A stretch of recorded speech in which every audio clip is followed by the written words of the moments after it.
April 18ರಿಂದ 28ರವರೆಗೂ ನಡೆಯಲಿರುವ ಧಾರವಾಡ ಜಿಲ್ಲೆಯ ಅಳ್ನಾವರ ಪಟ್ಟಣದ ಗ್ರಾಮದೇವಿಯ ಜಾತ್ರಾ ಮಹೋತ್ಸವದ 3ನೇ ದಿನವಾದ ಇಂದು ವಿವಿಧ ಧಾರ್ಮಿಕ ಕಾರ್ಯಕ್ರಮಗಳನ್ನು ಶ್ರದ್ಧಾ ಭಕ್ತಿಯಿಂದ ನೆರವೇರಿಸಲಾಯಿತು.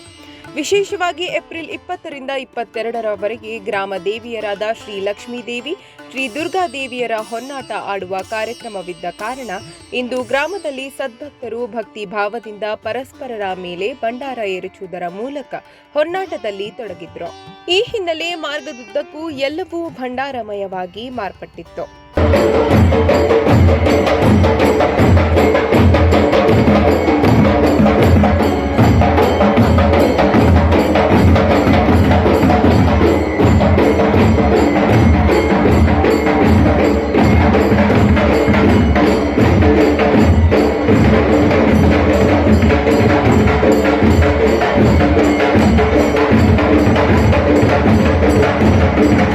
ನಿನ್ನೆ ವಿಜೃಂಭಣೆಯಿಂದ ದೇವಿಯರಿಗೆ ಉಡಿ ತುಂಬುವ ಕಾರ್ಯಕ್ರಮ ನೆರವೇರಿಸಿದ್ದ ಭಕ್ತರು ಇಂದು ಹೊನ್ನಾಟದಲ್ಲಿ ತೊಡಗುವ ಮೂಲಕ ಭಕ್ತಿ ಭಾವವನ್ನ ಮೆರೆದರು.